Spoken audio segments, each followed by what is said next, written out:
पिछले वीडियो में हमने गास की प्रमेय द्वारा कूलाम के व्युत्क्रम नियम की उत्पत्ति की थी और उसको समझा था। आज का जो क्वेश्चन हमारा है वो ये है कि गास की प्रमेय की सहायता से किसी रेखीय आवेश के कारण किसी बिंदु पर विद्युत क्षेत्र की तीव्रता कितनी होगी उसके लिए व्यंजक स्थापित करना है। ठीक है, अब हम रेखीय आवेश को मानते हैं और विद्युत क्षेत्र की तीव्रता ज्ञात करते हैं। ईजी है क्वेश्चन और एग्जाम में आने के चांसेस इसके भी थोड़े हैं, तो इसको थोड़ा ध्यान से समझना, ज़्यादा बड़ा नहीं है, छोटा ही है क्वेश्चन।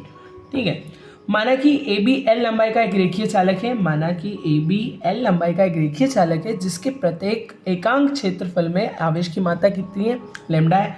इसके प्रत्येक एकांक क्षेत्र में आवेश की मात्रा कितनी है, लैम्डा है। तब संपूर्ण आवेश या चालक में उसकी मात्रा कितनी होगी ये ज्ञात करते हैं। सबसे पहले ए बी लंबाई का एक एल चालक है जिसकी लंबाई तो एल है ही और इसके प्रत्येक में आवेश की मात्रा कितनी है, लैम्डा है। तो Q इज इक्वल टू कितना हो जाएगा, लैम्डा इंटू एल। अब दूसरी चीज ज्ञात करते हैं। चालक से r दूरी पर एक बिंदु P स्थित है जहां पर हमें विद्युत क्षेत्र की क्या ज्ञात करनी है, तीव्रता ज्ञात करनी है।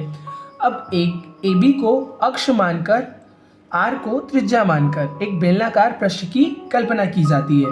यह बेलनाकार पृष्ठ क्या होगा, गासीय पृष्ठ होगा। गासीय पृष्ठ की एक अच्छी एक एडवांटेज ये होता है कि इसमें विद्युत जो फ्लक्स की जो बल रेखाएं होती है वो लंबवत बाहर निकलती है, जिससे कि विद्युत फ्लक्स का मान कितना हो जाता है, phi is equal to ES cos theta. इसे हम ये याद करते हैं। अब लंबवत जो बाहर निकलती है तो तब रेखीय पृष्ठ और लंब के बीच के बनने वाले कोण का मान कितना हो जाता है, 0 हो जाता है। तो cos 0 का मान हम क्या याद करते हैं, 1 होता है। ये तो हमें पहले से ही पता है।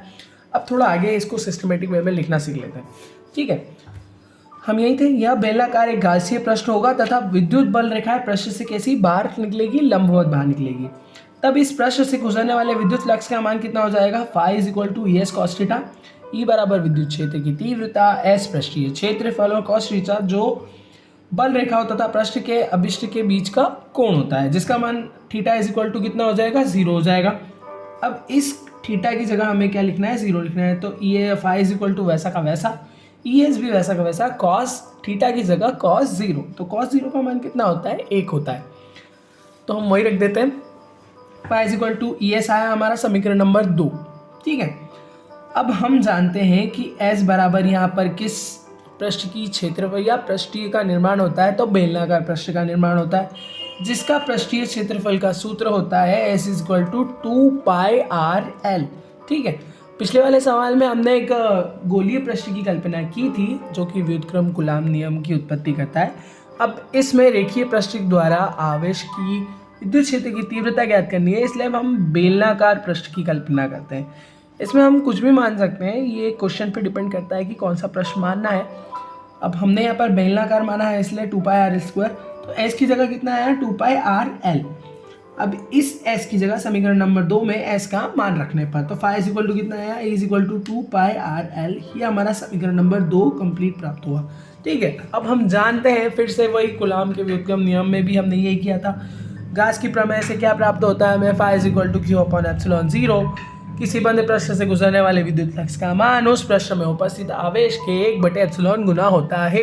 ये सिंपल सी टर्म एंड कंडीशन है जो कि प्रूव हो चुकी है। तो फाई का मान ऑलरेडी Q/ε0 तो है ही, और हमारे क्वेश्चन में फाई का मान कितना प्राप्त हो रहा है, phi is equal to E2πrl। समीकरण नंबर 2 और समीकरण नंबर, इसको स्टार नाम दे देते हैं। इन दोनों की अगर तुलना की जाए तो LHS तो बाहर दिख रहे हैं, बराबर है। अब RHS भी आपस में क्या होंगे, बराबर होंगे। तो इसको एक सिस्टमेटिक वे में लिखते हैं, दोनों समीकरणों की क्या कहते हैं हम, तुलना करने पर। तो अब समीकरण नंबर 2 से हमें क्या प्राप्त होता है, E2πrl और phi is equal to Q/ε0 कहाँ पे गया, LHS में गया। इससे भी हमें E का मान ज्ञात करना है, तो E को एक तरफ लिखते हैं, बाकी सारी चीज़ें पक्षांतर करने पर क्या प्राप्त होती है, 1/2πε0 Q/rl। अब हम समीकरण नंबर 1 पर जाते हैं। इसको थोड़ा सिस्टमेटिक वे में तो हमने जमा ही लिया। समीकरण नंबर 1 से हमें क्या प्राप्त हुआ था, संपूर्ण चालक में आवेश की मात्रा कितनी प्राप्त हुई थी, Q is equal to lambda into L. तो Q की जगह हम क्या लिख सकते हैं, लैम्डा इंटू एल। तो हम समीकरण नंबर 1 से Q का मान रखेंगे जो कि कितना होता है, Q बराबर लैम्डा इंटू एल या लैम्डा एल लिखते हैं डायरेक्ट। ठीक है, तो Q की जगह मैंने क्या लिख दिया, लैम्डा एल। अब यहाँ पर L से L कैंसिल हो गया, बचा कितना, 1/2πε0 लैम्डा बटे आर यही विद्युत क्षेत्र की तीव्रता का सूत्र है। क्वेश्चन खत्म होता है। Thank you.